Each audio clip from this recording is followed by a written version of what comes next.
Hello friends, Ayurveda and medicine channel में आप सभी का बहुत बहुत स्वागत है। आज मैं आपको बताऊंगा बलगम से छुटकारे पाने के घरेलू उपायों के बारे में। दोस्तों, अक्सर देखा जाता है सर्दी खांसी जुकाम की कंडीशन में छाती और गले के अंदर बलगम का निर्माण होने लगता है, जो कि एक आम समस्या लगती है। लेकिन दोस्तों, इससे पीड़ित व्यक्ति को घरघराहट, नींद का ना पाना, गले में खराश होना, इसके साथ ही सांस लेने में दिक्कत होना, ऐसे कुछ लक्षण दिखाई देते हैं। तो आज मैं आपको कुछ घरेलू उपाय बताऊंगा, साथ ही साथ इसके कारण और लक्षण भी बताऊंगा जो कि आपको दिखाई देते हैं। सबसे पहले बात करते हैं क्या कारण होते हैं गले और छाती के अंदर कफ जमा होने के। दोस्तों, इसके कई कारण हैं, जैसे कि एसिड रिफ्लक्स, एलर्जी की प्रॉब्लम, दमा की दिक्कत, बैक्टीरिया और वायरल इन्फेक्शन, क्रोनिक ब्रोंकाइटिस, या फिर दोस्तों क्रोनिक किसी भी प्रकार की सीओपीडी की बीमारी, या फिर सिस्टिक फाइब्रोसिस। अगर आपको ऐसी कोई दिक्कत है तो आपको एक कारण हो जाएंगे कि आपके गले और छाती के अंदर कफ जमा हो जाएगा। दोस्तों, जानते हैं इसके क्या उपाय हैं। सबसे पहला उपाय मैं आपको बता देता हूँ। इसके लिए आपको तरल प्रकार के पदार्थों का इस्तेमाल करना चाहिए, जैसे कि आप किसी प्रकार का सूप या फिर हर्बल चाय, अदरक, तुलसी, लौंग, इलायची, काली मिर्च, इनकी चाय पी सकते हैं। आप गर्म पानी का इस्तेमाल करें, हल्दी वाले दूध का इस्तेमाल करें। इनका इस्तेमाल करने से आपका शरीर हाइड्रेट रहता है और छाती के अंदर जो बलगम होती है वो पूरी तरह से बाहर निकल जाती है।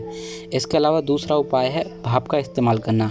भाप लेना बहुत ही सरल उपाय होता है। ये बलगम को ढीला करता है और आसानी से बाहर निकाल देता है।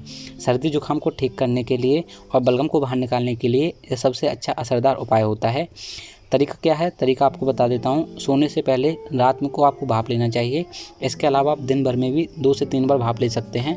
यदि दोस्तों आप किसी प्रकार के ह्यूमिडिफायर का इस्तेमाल करते हैं तो आपको बैक्टीरिया और अन्य रोग जनकों को हटाने के लिए नियमित रूप से इसे साफ़ करना चाहिए। बलगम का घरेलू उपचार के लिए आप विक्स को गर्म पानी के अंदर मिलाकर इस्तेमाल कर सकते हैं। आप सर पर एक तौलिया रख लें या फिर किसी प्रकार की टॉवल को इस्तेमाल करके भाप लें। इससे दोस्तों आपको बहुत ज़्यादा फ़ायदा मिलेगा। दोस्तों, एक तरीका होता है पानी के गरारे करना। गर्म पानी और इसमें थोड़ा सा नमक मिलाकर अगर आप गरारे करते हो तो गले के अंदर जो जमा हुई कफ है या बलगम है पूरी तरह से बाहर निकल जाती है। इसके साथ ही दोस्तों गले में खराश होना, गले में दर्द होना, इन सभी दिक्कतों को भी आपको बहुत ज़्यादा फ़ायदा मिलता है। इसके लिए दोस्तों आपको गरारे करने का तरीका बता देता हूँ। एक बर्तन में आप गर्म पानी करें। इसमें दोस्तों आपको आधी चम्मच नमक या फिर 1 चम्मच नमक मिलाकर इसको दोस्तों आपको अपने मुँह में डालना है और गरारे करना है। ध्यान रखना है आपको इसको पीना नहीं है, सिर्फ आपको गरारे करना है और इसे बाहर निकालते रहना है। कुछ ही देर के अंदर आपके गले के अंदर जो भी खराश होगी, दिक्कत होगी, दर्द वगैरह होगा या फिर किसी प्रकार की बलगम होगी वो आसानी से निकल जाएगी। दोस्तों, ये थी हमारी आज की वीडियो। आपको हमारी वीडियो कैसी लगी ये हमें कमेंट करके ज़रूर बताएं। हम उम्मीद करते हैं आपको हमारी वीडियो अच्छी लगी होगी।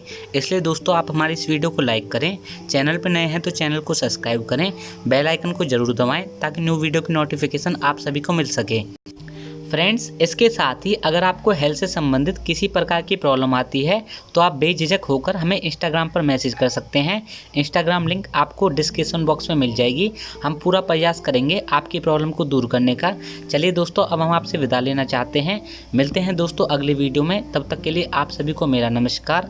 दोस्तों, चैनल को सब्सक्राइब करना ना भूलें।